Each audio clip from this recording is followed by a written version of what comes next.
Nshuti bakundwa, mbibutse ko turi gusoma igitabo Ubutumwa ku basore, icyigisho cya mbere, kubaka imico kubw'ubuzima bw'iteka ryose. Nitaye cyane ku basore n'urubyiruko kandi nifuza cyane kubabona baharanira kugera ku mico ya gikristo itunganye, kubwo kwiga bashimikiriye kandi basenga ubudatuza, bagashaka kugera ku kwigishwa gukwiriye kugira ngo bakore umurimo w'Imana mu buryo bushimwa. Nifuza cyane kubabona bafashanya kugira ngo bagere ku rwego ruhanitse rw'imibereho ya gikristo.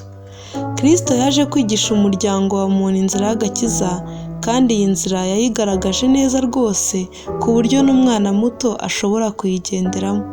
Ategeka abigishwa be kumukurikira ngo bamenye Uhoraho, kandi uko buri munsi bakurikira inzira bayoboyemo, basobanukirwa ko imirambagirire ye iteye nk'umuseke.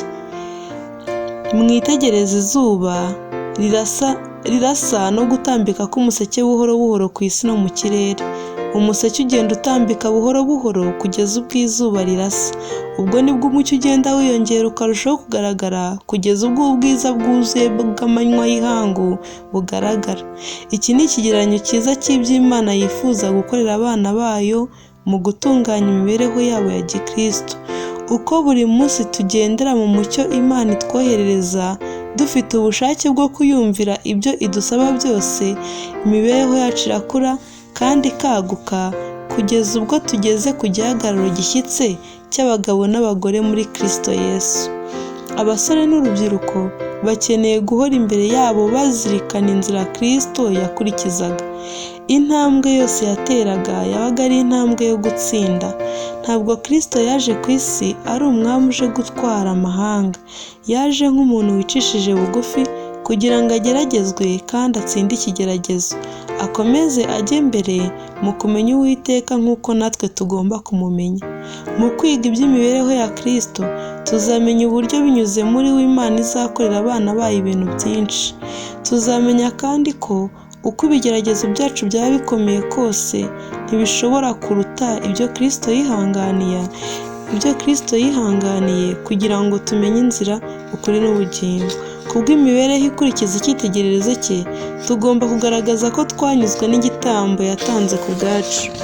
Abasore baguzwe igiciro kitagerwa, ari cyo maraso y'umwana w'Imana. Nimuzirikane igitambo Data wa twese yatanze ubwo yemereraga umwana we kwitanga bene aka kageni. Nimuzirikane ibyo Kristo yahaze ubwo yavaga mu bikari byo mu ijuru agasiga intebe y'ubwami kugira ngo atangire ubugingo bwe kuba igitambo cy'abantu cya buri munsi. Yarashinyaguriwe kandi agirirwa nabi. Yihanganiye ibitutsi byose no gukwenwa abantu bashoboraga kumuhurizaho, kandi igihe umurimo we ku isi wari urangiye, yapfuye urupfu rubi rwo ku musaraba. Nimuzirikane imibabaro yagiriye ku musaraba, imisumari yatewe mu biganza n'ibirenge bye, gusuzugurwa no gushinyagurirwa n'abo yari yaraje gukiza, ndetse nuko se yamuhishe mu maso ye. Nyamara kubw'ibyo byose Kristo yatumye bishoboka ko abashaka bose bagira ubugingo buhwanye n'ubugingo bw'Imana. Inshuti y'indahemuka, igihe Kristo yazamukaga akajya kwa se, ntiyasize abayoboke be atabahaye umufasha.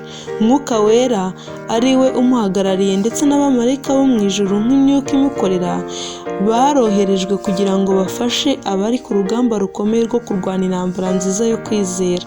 Iteka jya wibuka ko Yesu ari umufasha wawe. Nta wundi usobanukiwe imico yawe nka we.